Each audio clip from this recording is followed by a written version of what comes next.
வணக்கம் ஆபிரகாம். அதாவது பாத்தீங்கன்னா, கடந்த டிசம்பர் மாதம் பெஞ்சல் புயல் காரணமாக விழுப்புரம் மாவட்டத்துல வரலாறு காணாத அளவுக்கு மழை பெஞ்சது. இந்த மழைனால பாத்தீங்கன்னா ஆங்காங்க ஏரி குளங்கள்லாம் உடைப்பு ஏற்பட்டு அங்கங்கே குடிசைகள்ல வெள்ளப்பெருக்கு ஏற்பட்டது. விவசாய நிலங்களும் பாதிக்கப்பட்டன. அது மட்டும் இல்லாமல் அப்பொழுது பாத்தீங்கன்னா திருவண்ணாமலை மாவட்டத்தில் உள்ள சாத்தனூர் அணையும் திறக்கப்பட்டது. அந்த அணை திறக்கப்பட்டதால பாத்தீங்கன்னா ஆங்காங்கே தென்பெண்ணை ஆற்றுகளும் வெள்ளப்பெருக்கு ஏற்பட்டது. இதன் காரணமாக மாவட்டங்களில் விழுப்புரம் மாவட்டம் மட்டுமல்லாமல் சுற்றியுள்ள கடலூர் மாவட்டம் பல மாவட்டங்களிலும் இந்த வெள்ள சேதாரங்கள் அதிக அளவு பாதிக்கப்பட்டு கிராமங்களில் வெள்ளப்பெருக்கு ஏற்பட்டு குடிசைகள்லாம் முழுகிடுச்சு. நீரில விவசாய நிலம் பாதிக்கப்பட்டது. இதனால ஆத்திரமடைந்த மக்கள் பல இடங்களில் சாலை மறியல் போராட்டத்தில் ஈடுபட்டாங்க.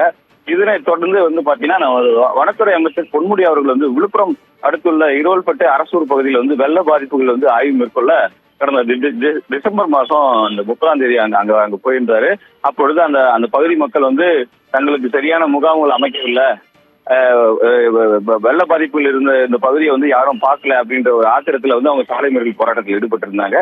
அவரிடம் ஒரு பேச்சுவார்த்தை ஈடுபட்டு மற்றும் சுமூக பேச்சுவார்த்தையில் ஈடுபட முயன்ற பொழுது அப்பொழுது அங்கு மறைந்திருந்த ஒரு சிலர் இவர் மீது சேரவாரி அடித்ததாக தகவல் வெளியானது. அவர் சட்டையெல்லாம் பாத்தீங்கன்னா வெள்ள சட்டையில எல்லாமே பாத்தீங்கன்னா முழுவதும் சேற்று கரை இருந்தது.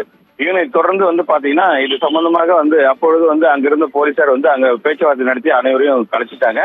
தொடர்ந்து இது குறித்து திருவண்ணூர் காவல் நிலையத்துல பாத்தீங்கன்னா காவல் ஆய்வாளர் தலைமையில அங்க உதவி ஆய்வாளர் பாலசிங்கம் தலைமையிலையும் வழக்கு பதிவு செய்து அந்த குற்றவாளியில தீவிரமாக தேடி வந்தாங்க. இந்த நிலையில பாத்தீங்கன்னா இது பாஜக பிரமுகர்கள் தான் இவர் மீது சேத்தவாட்டை அடித்ததாக தகவல் வெளியானது.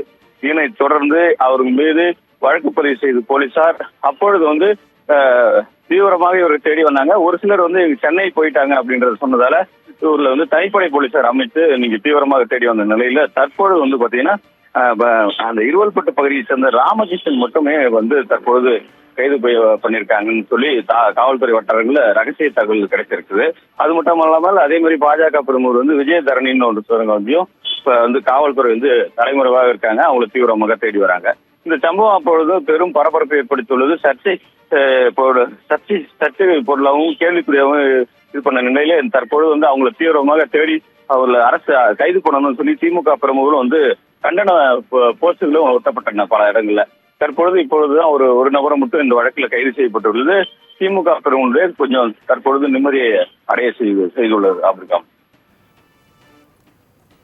தகவலுக்கு நன்றி கோபிநாத்.